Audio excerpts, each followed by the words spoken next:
message to Moscow, send it right away. See the dark clouds rising, we must find a better way. This game is too deadly. Well, the good thing about Sister Cities is it combines the citizen diplomacy people to people with a certain amount of permanent structure. And I mean, I've been on 2 trips, but there was no way to hold the relationships. Whereas if you're in a sister city relationship, you can build on it and you have something substantial that could have permanence over the years. So I think it's an excellent way to do citizen diplomacy. I find that it's very, very important for the superpowers to be able to get to know each other and to be able to understand each other. We have our differences, and we need to understand our differences, but we need the understanding. And I can't think of any better way to do that than to work through a sister city program. All of us who are engaged in sister cities understand that, first of all, it's governments that are talking war. It's not the people. The people are for peace and for love and for friendship and for understanding. And I personally feel very strongly that every city ought to be involved in Sister Cities program. 40 years of relationship with the Soviets. We've had 6 formal pairings. 4 of them have been dormant, and now we all of a sudden have 10 new ones that have been sanctioned by both governments. It's a major breakthrough. No question. I think the Soviets are as interested in renewed cultural relations with the United States as we are with them. And I think the evidence from this conference points to the Sister Cities programs as being one of the most imaginative and effective ways that we can start building links between the 2 countries. This is a bright step forward for the U.S.-Soviet sister city relationships. I think if the level of exchange is high and active, that we'll see many more move ahead more rapidly.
There have been literally hundreds of American cities over the past few years that have sent letters of request to everyone they could think of to try to establish some type of community relations with Soviet cities. And it's interesting because it was sort of spontaneous and independent, and a lot of people don't even know that it's happening.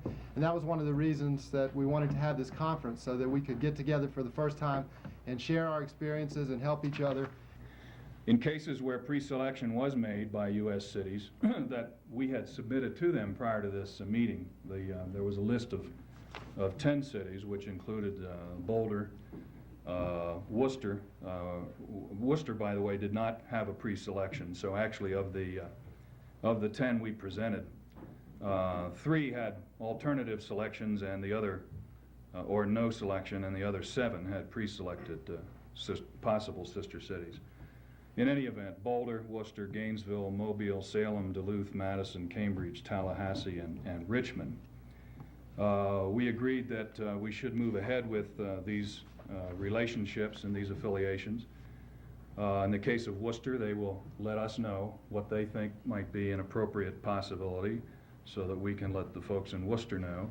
In the case of Mobile and Madison, I think Madison, yeah, they had both alternative selections. They gave us their recommendations on those. And in the case of the other 7, the attitude was, let's move ahead. Now, moving ahead, what does that mean? And I think at the heart of what we're doing is creating an environment of communication that permits daily contact. You can actually form working relationships. If you're a physician and you're working with a physician in a sister city on some new kind of eye surgery, you can talk several times a day or several times a week, just as you would with your neighbor or your professional colleagues in your own town.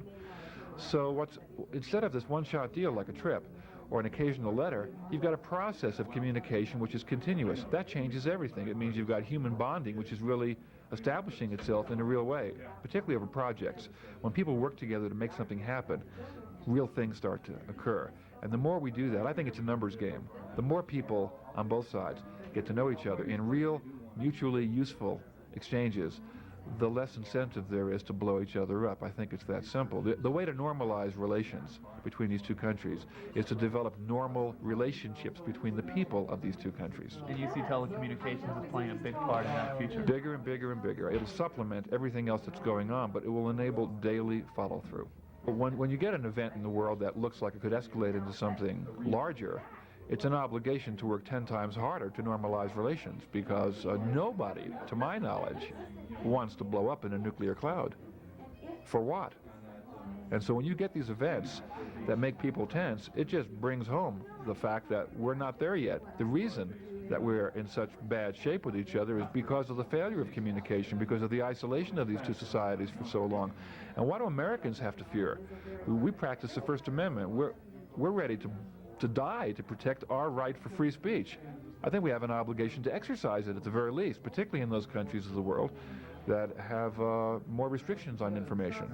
It's an obligation for Americans to go to less fortunate countries. I believe that. A combination of as much as we can on the personal one-on-one and Sister City, which establishes some permanence, and some of these inventive people-to-people space bridge television communication events. Because once that happens on a mass scale, there really could be no stopping it.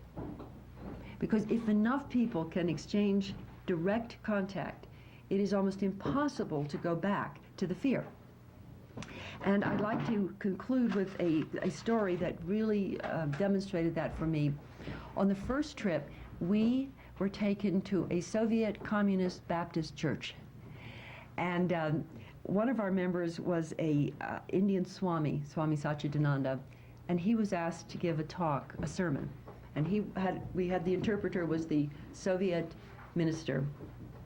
And Swami Satchidananda gave a beautiful talk about the unity of humanity.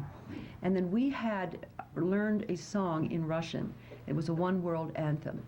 And we had people like Dennis Weaver and Mike Farrell from MASH. We had some movie stars, some rather well-known people. And we were all in a balcony. And we stood up and we sung in our quickly learned Russian this one world anthem. And down below there were maybe 500 Soviet people, mainly women. And they first didn't get the words, but they did eventually get the words. And then, spontaneously, they began to sing to us. And I didn't quite get the words they were saying at first, but after a while I could hear them. And the words were Christus es Christus, Christ is risen. And as they sang this to us, and we were looking down at them, they took out white handkerchiefs, and they began to wave the handkerchiefs at us, singing, Christ is risen. Then we took out handkerchiefs, scarves, gloves, and we started to wave at them. And something started to happen, because it was that people-to-people exchange, but it was en masse. It wasn't just one-on-one. And as we were waving and they were waving, suddenly we began to cry. I mean, I almost choke up when I say it, because the tears were streaming down our face, and they were crying, and we wouldn't stop. I mean, it was you know, time to stop the sermon, time to close the church, and the people were singing and singing and singing, and it started to build a momentum that is the exact opposite of the momentum of violence. And you know how violence starts with just a little bit of friction, and then it builds, and then finally it's going to go? And like we're in that kind of situation in Libya. It hasn't fully gone, but you can feel if it goes 2 or 3 more rounds, it could go into high-level conflict. Well, the same thing happens in these exchanges. We were going to high-level love. We were beginning to break through language barriers, personal barriers, and it lasted for about 15 minutes, and then we went downstairs, and the Russians came up and literally embraced us. And one woman came and she took the tears off my face, and she just put her arms around me and said, "It's all right. It will be all right." And I just hugged her and sobbed. And the sobbing was about, we love each other. And this possibility of destruction occurs.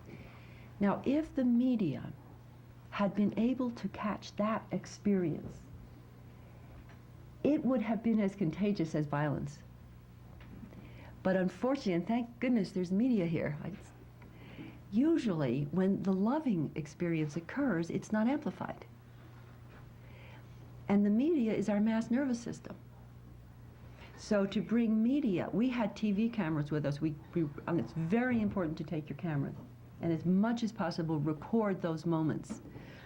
So we walked out on the street after this, and our next visit was at the American Embassy. And we walked into the American Embassy glowing with our experience. And of course they told us that it would be very difficult to have any personal relationships with the Soviets, and we went right down into the coldness of an official perspective, where there is no warmth, where there is no exchange, where none of this had any reality at all.